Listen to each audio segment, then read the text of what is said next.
According to you, what is the biggest issue? The biggest issue is good governance. There is no government running over here. It's a free for all that's running over here. You call it a democracy, but what is democracy? I don't think anything. How to call this a democracy? There is no government over here. So, what are the kind of expectations that you had? Because Bengal is one of the only states in the country that has seen 35 years of CPM rule. Then, for the last 15 years, so Bengal sees long governments, like they don't really flip governments like that. And also, there is a whole political violence that takes place, etc. But how do you see in the last 15 years or before that, what is going on in Bengal? Have things gone wrong? Anything has improved? What is your understanding? The unfortunate thing is that things are going wrong from the very beginning. If you ask me about the Congress government, there was a partition and there was no exchange of population. And so our Hindu population was left behind in Bangladesh and Pakistan and they were butchered. So the Congress did nothing about it. Then came the communists. The communists pretended to be secularists and they were not secularists, they were pro-minorities. Pro-minorities, when I say, I mean pro-Muslims and pro-Christians. And then came this government. We expected that something change would happen, but nothing really happened. It's a bad government. It's more pro-minority. The hooligans are running the state, and the problem is the minority vote has come up to about 30%. Actually, they are dictating the terms. And somebody I was listening to was speaking before me. She said that the good people are not being elected, and even if they are elected, are not becoming ministers. Very right statement. So that is a very dire state over here, and not just the state. The people have the state have to something to do, and the center has something to do as well.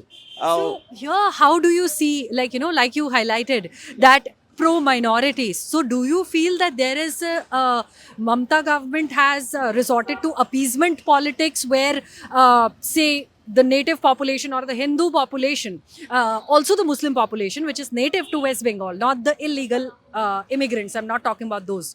So, do you think that the people here have suffered because of this appeasement politics? Because there is a lot of the special intensive revision has taken place. A lot of things have happened in this short span. Yes, of course, the people have suffered because as I said, it's a very easy way to win elections. If you have a 30% population and you target them and you get their votes, so you have to nothing else to do. You don't have to give a good government. You have to don't have to give a good leader, and you win easily. And so what happens is in the state, the not just the minorities, the worst of the minorities are running the state. They are being elected. They are running the state. They are doing whatever they like. The police is not acting. So I don't know how how things will improve. I just can't understand. So, okay, so when elections happen, what is your biggest expectation?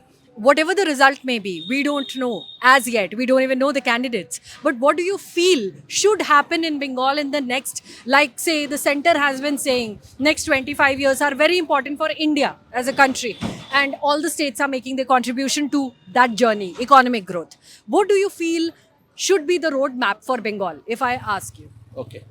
See, the first thing is that after SIR, the first thing I expect is that people should be able to vote. It doesn't happen over here. I mean, a big chunk of the population cannot go to the booths, and if they go to the booth, they cannot vote. So hopefully, the people will be able to vote. This is the first thing. And then the second thing is that the right people, good people, though they should be elected and they should be given the job of ministers and all. So there's so many things to do. I mean, when you look at the economic side, there's so much to do. Hardly any jobs over here. People are leaving the state to get jobs. If you go to agriculture, the farmers want to leave the farms and go away. If you go to the borders, they are, cow trafficking and this thing, they goes on every day. There's nobody to stop it. So there's so many things to do. Actually, firstly, we need good people. We need patriotic people. We need people with a bit of qualification and education. And if these people are elected and the government is the right government or the right party is elected, we can get a better state in future.